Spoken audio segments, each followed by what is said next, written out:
If that is, comes true and that bears fruit, it'll be a very, very different economy, as you point out, Mr. Ambani. But, I want to understand from you, since we're talking about BlackRock, we're talking about the opportunity for India's financial sector. A lot of people are asking, is the ambition and the aspiration to disrupt this business just as you did with telecom, Mr. Ambani?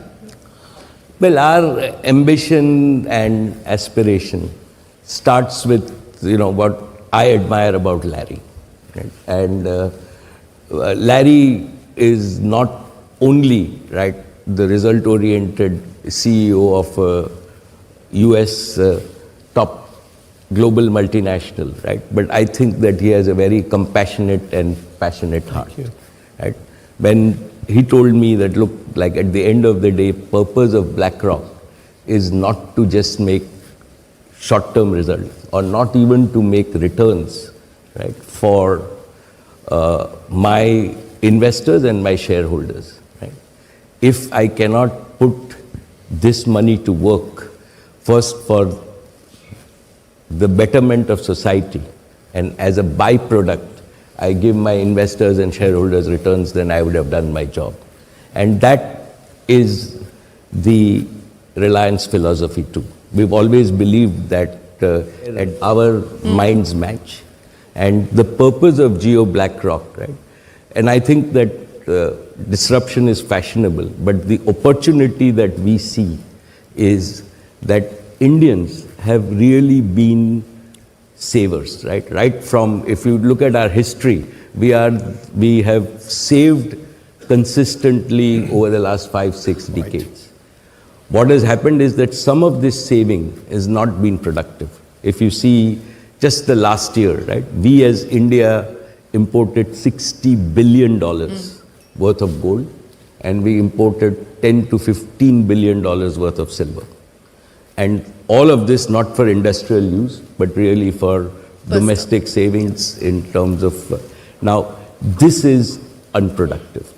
If we can actually convince the Indian saver that if one invests in the capital markets in a safe, transparent and consistent way, there are returns. And these returns we heard from all the three panelists compound. And for us at BlackRock, the opportunity is to encourage Indians to save, but to make sure that we give them the options to convert those savings into earnings and hopefully compound their earnings so that they not only work for themselves, but they also work for the Indian economy. And that propels the Indian economy to grow in terms of what we want to do. And then we all grow together. So yes, if you call that disruption, we will use technology, distribution to achieve that for every Indian household, for every Indian small business and large businesses. That's our objective. So from the foundation and the beginnings of BlackRock, we never focused on targets of growth, ever. And yet, our focus has been relentlessly on the client, whether it's a client who's awarding us 100 rupees or a sovereign wealth fund who is awarding us tens of billions of dollars. If you are working on behalf of each and every client, and you're serving that client over a long horizon with good advice, with maybe a degree of safety, and importantly, just confidence building about the opportunities of compounding over a long period of time. Through the utilization of technology to intersect more often, more frequently, to have deeper, broader relationship with your clients. That's how disruption occurs. But disruption does not occur because you set a target. The target is making sure you're living with purpose every day with each and every client. And if you can achieve that with consistency day after day, clients will reward you with more share of their wallet. And so to me, it's just it's a process. It's It's a process you have to earn every day, live every day, and if you do that properly and you embedded that in the culture of the firm, we could be disruptive, but you can't be otherwise. Yes, we can't be otherwise. You need to have the alignment of values, and then, of course, everything else builds on top of that. But Mr. Ambani, let me come back to you on the investing in India's growth opportunity and this new era that we're speaking about, and the role of making strategic choices today, which will require patient capital. And I want to understand from your perspective what it will take actually to build patiently with patient capital over the next 2 decades. Well, I think that the Indian opportunity, as we stand at about $4.5 trillion of GDP in a $110 trillion world. Right? I see us outgrowing the world and finding our right place. So I am one of those believers who think that this 4.5 in a 20-30 year period, right, will outgrow the rest of the world, and we will hit $25-30 trillion. It's going to be 30 years from now, but as we do that, the India opportunity is a 10, 20, 30 year opportunity. And when you think about solving India's energy problems, I am a believer that in the next decade, India will not import 80% of its energy. We have a path, and God willing, with technological breakthroughs, we will be reasonably self-sufficient in energy. Investments in such energy sectors which make us self-sufficient are 20-30 year time horizons. Investments in physical infrastructure that we still need. We have the opportunity to build with today's technology the physical infrastructure for 1.4 billion people. We've done a lot, but there's a lot more to do. These are also 20-30 year opportunities. Technological infrastructure, we are not going to be behind the world in terms of building country scale intelligence infrastructure so that every village has intelligence available to them. And this also is a 20-30 year opportunity. Each one of this is hundreds of billions of dollars of investment. And within that, while the benefits are there, right, they are long-term, sustainable, compoundable opportunities, and that requires sustainable capital, which comes both from within and outside.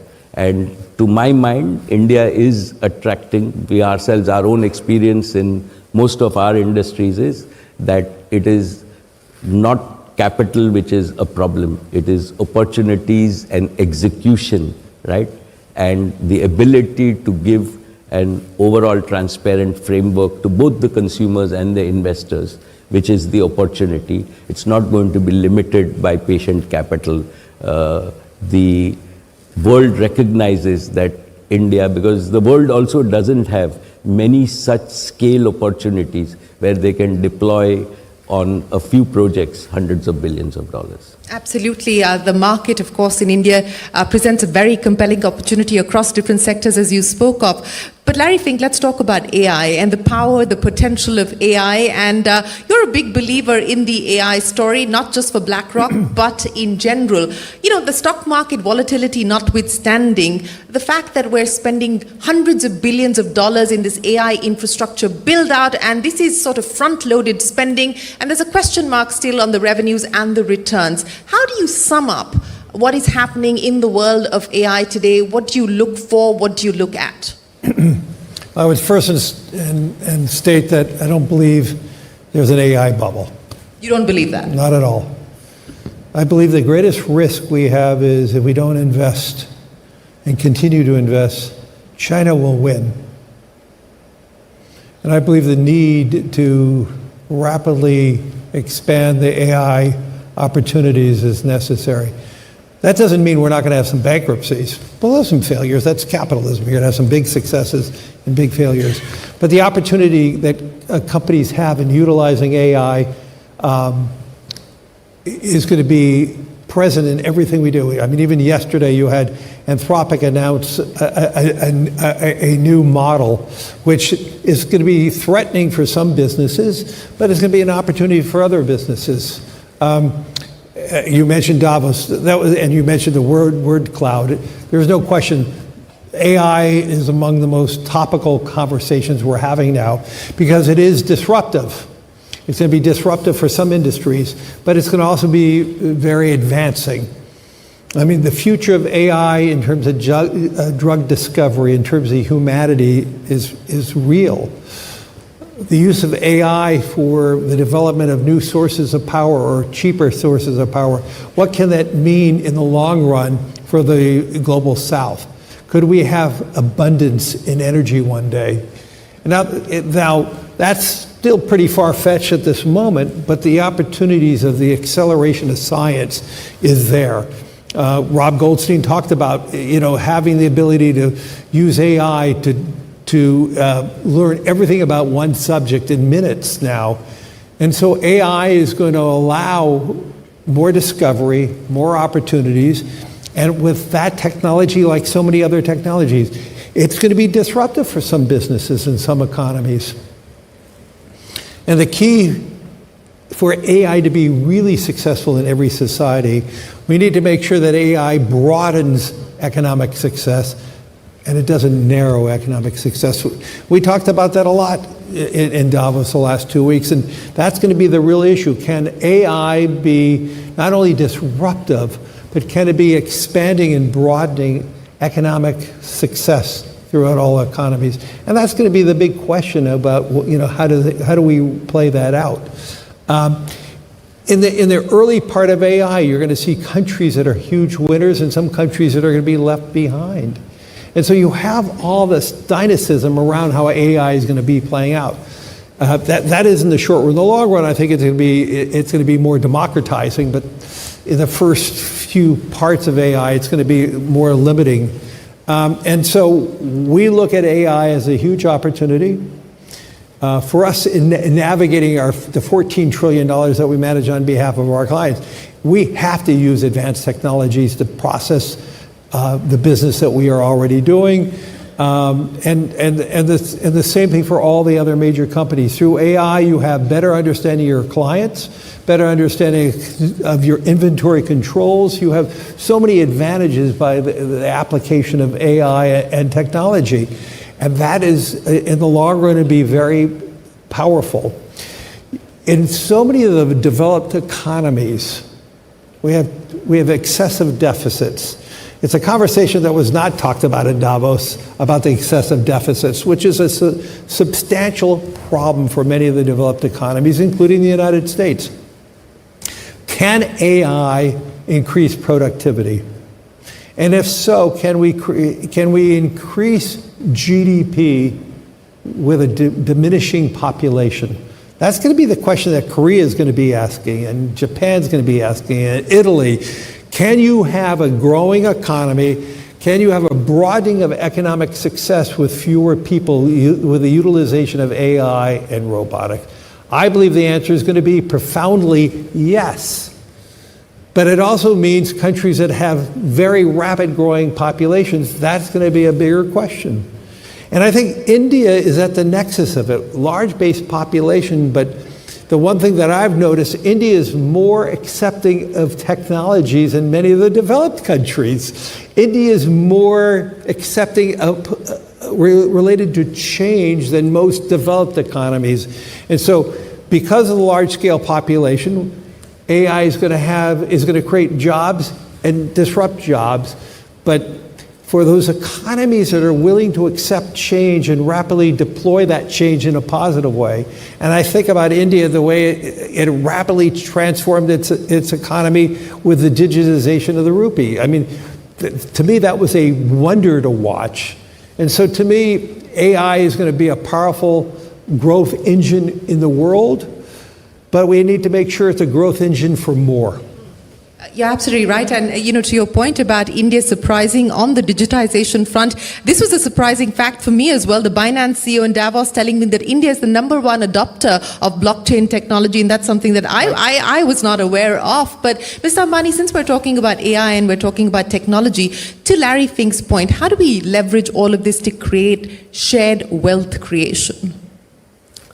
Well, I think that I'm a believer, have been a believer that we have to embrace technology. We cannot run away from it. And AI is real, right?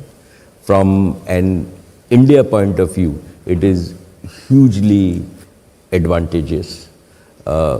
If we think about 200 million children in our schools, and if we now think about connectivity to all our schools, and we give ourselves a goal that in 1 decade, right, with a fraction of the total GDP that others spend on education, we can deliver to each of these 200 million kids, including in the remotest village, quality education, right? I think without AI, this problem, we could not have dreamt about solving it, and we will. We are also participating in this opportunity. This is a solvable problem. You take healthcare and saying India is a large economy, 1.4 billion people, but without any social security, without any organized health safety net, right, as yet relative to all the other countries. Can we deliver? Everybody, like the large economies, spend 8, 10, 12% of their GDP on delivering healthcare to their citizens. Large amount of it is wasted in terms of what, and everybody recognizes this. Can we in India take care of all our 1.4 billion people with a digital physical health system at a fraction of global costs? Answer is cannot do it without AI. Security, right? Again, critical for our safety for all our 1.4 billion people. If you use AI, right, and complement it with your law enforcement policies, possible to do. Simple taxation, right? We can now have the ability to have for each citizen, each company, the transactional transparency. So your tax paying becomes as simple as when you stay in a hotel and you have an electronic system, you can see all your transactions both ways and there are no disputes. And it becomes a much predictable, enforceable society. Can it? So that's AI. And we shouldn't get scared of AI. It's exactly like when the Industrial Revolution came, right? Humanity moved forward. Productivity moved forward. We moved from 0.3% growth for many, many decades or many centuries to 3% growth overall, right? And at that time, if you go back 200 years and if you ask people that can people travel 2,000 kilometers a day, right? We would say not possible. Today, all of us, not two, with flying, we can travel 30,000 kilometers a day. And I think we're just at the beginning of that age. We must embrace it. India has the opportunity, and what we see, as you said, is we see that young Indians, as Kamath Saab said, old Indians, right? India just adapts to technology faster than everybody. We've seen it firsthand over the last 5 years in terms of what we want, and we should use that at our competitive advantage. Embrace this, get the productivity advantage, get the earnings advantage, build a better society in terms of, and use tomorrow's technology before anybody else so that we catch up from our $4,000 or few $1,000s per capita to double-digit per capita, and then get to, the US is still at $40,000, $50,000 a capita, so we've got a long way to go.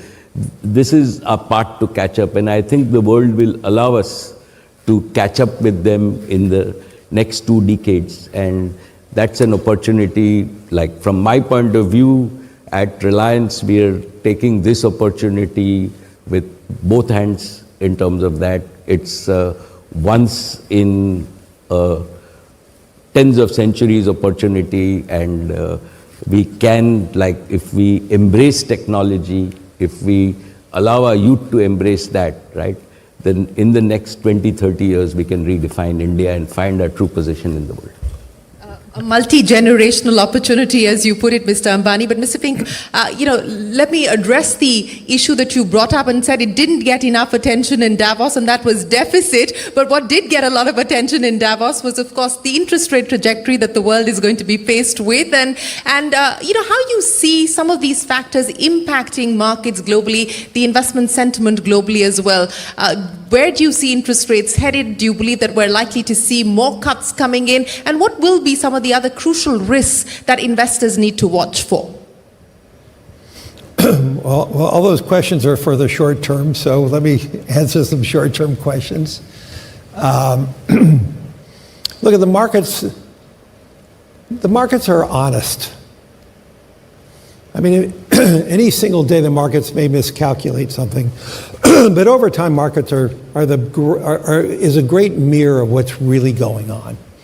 So whether there's political pressure one way or the other, sure, that could shape a market over any one day or week, but markets actually are bigger than any individual or any economy. And so if the Federal Reserve eases too early, and we see inflation, we see measures that prove it wrong, you're going to have a steepening of the yield curve. So all those issues to me are not that important, to be honest. I know they're important for day traders. They're important for media because they can talk about all the churn and all that. But it really doesn't matter that much, and I don't really spend that much time focusing on those type of issues. Now, over a course of any one quarter, any one year, yeah, sure they matter, but over time the markets correct itself and rebalance itself, and that's pretty much the message that we have to constantly talk about, because the message is not about the moment, and everybody gets so confused about the politics, the polarization of opinions. The politicization of everything, and yet, over time, that's the beauty of markets. The markets are an honest reflection of global economies over the long run, and if you believe in humanity, if you believe that we correct our problems over time, I actually believe the things you read in the newspaper, all the stuff we read that's frightening, I get actually excited because we're talking about those issues. And generally we mitigate most of the things that are on the front pages. We actually mitigate. So I actually am pleased when I see all the things, all these terrible things, and I'm not trying to say each and one of those things may be really terrible, but the fact that we're talking about it, it mitigates. We self-correct. Are the things that you don't read in the newspaper that you think are a problem, those are the things that bother me. Like the long-term issues of deficits that we don't spend enough time talking about. How do we mitigate it? The best way we mitigate it is through growth. And that's what I try to tell every political leader. How do you grow your economy? Because if you grow your economy, the deficits will be smaller as a percent of GDP. But, and so, I don't get bothered by most of the stuff I read because it's a good thing. That's the power of the press, to identify all the issues. But through that identification of the issues, we mitigate those issues. You think about all the problems you read and all the wars and all the skirmishes, but in most cases over time they resolve themselves. You think about how problematic everything is when we entered this year, and yet when you think about the beginning of 2025, everybody was so nervous about everything, yet markets did great over 2025. We have some form of resolution in Gaza and Israel. There are so many other areas in the world where we actually have diminished risk. But if you ask the average person who reads a paper, they would think things are actually worse than they are. And to me, obviously, negative news sells far better than positive stories. And so what I'm trying to say, and my message to everybody is, yes, please be a global reader of what's going on, but don't get so alarmed by it, because we're going to mitigate most of those problems, because that's what we do as human beings. And that is the whole message about long-term optimism. You know, long-term optimists generally win.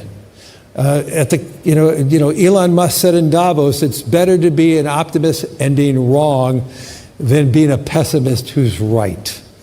And I think about just Elon himself for a second. I've never met a person who is as smart as he is, but with the imagination that he has and the guts to do what he's done. And I think in building that out, and I would just liken that to Mukesh Ambani, the ambition, the imagination.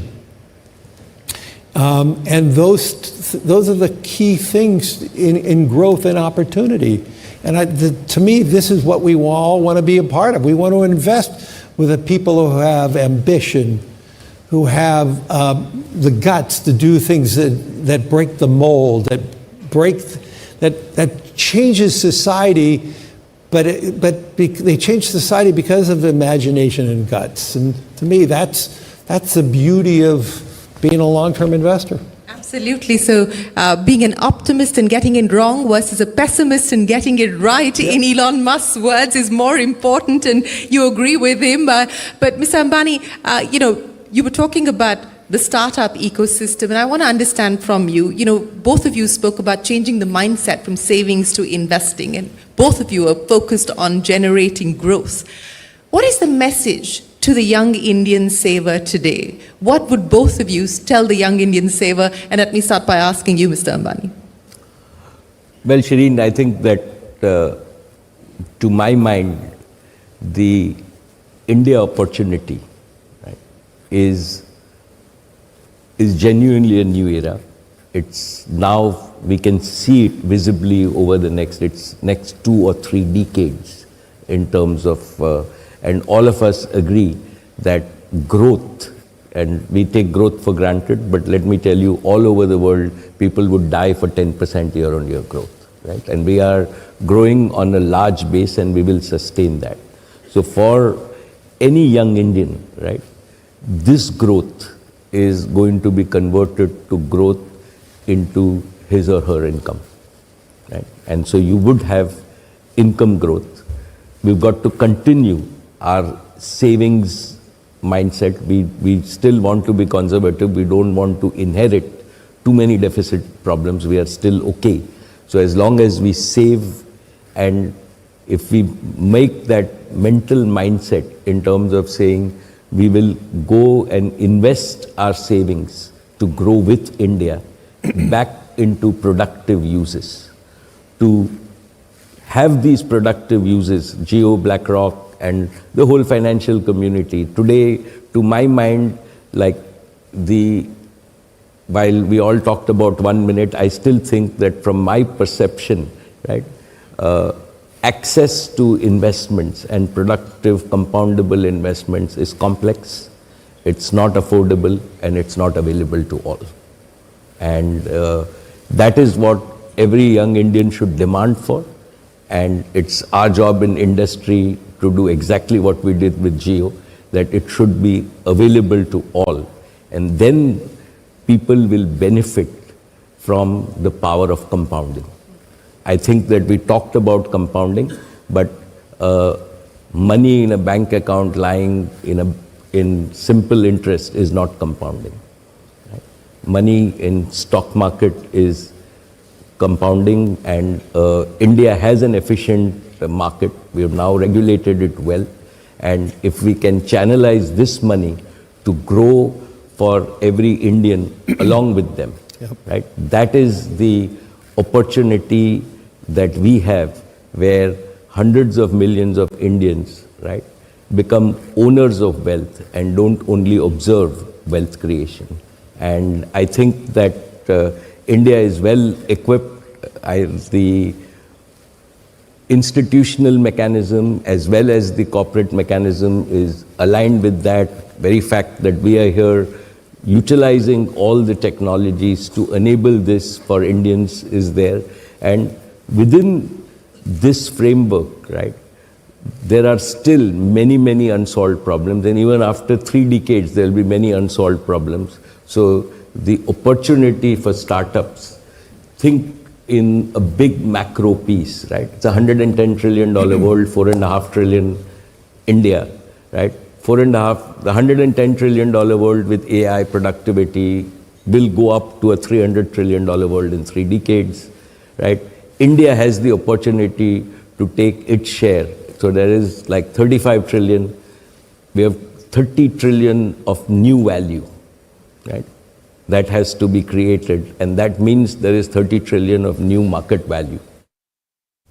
और break के बाद एक बार फिर से आपको मुंबई लेकर चलेंगे, लेकिन वक्त छोटे से ब्रेक का। आप देखते रहिए न्यूज़ 18 With great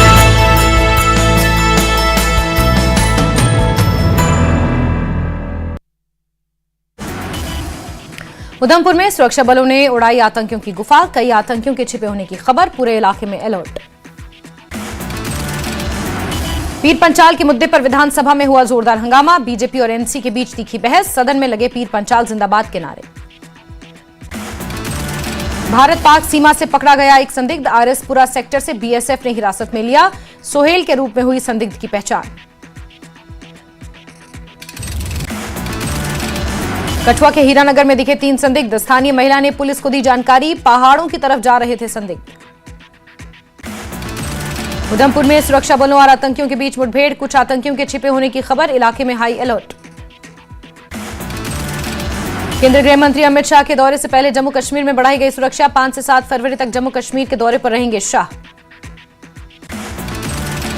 जम्मू में नेता विपक्ष सुनील शर्मा ने कहा, केंद्र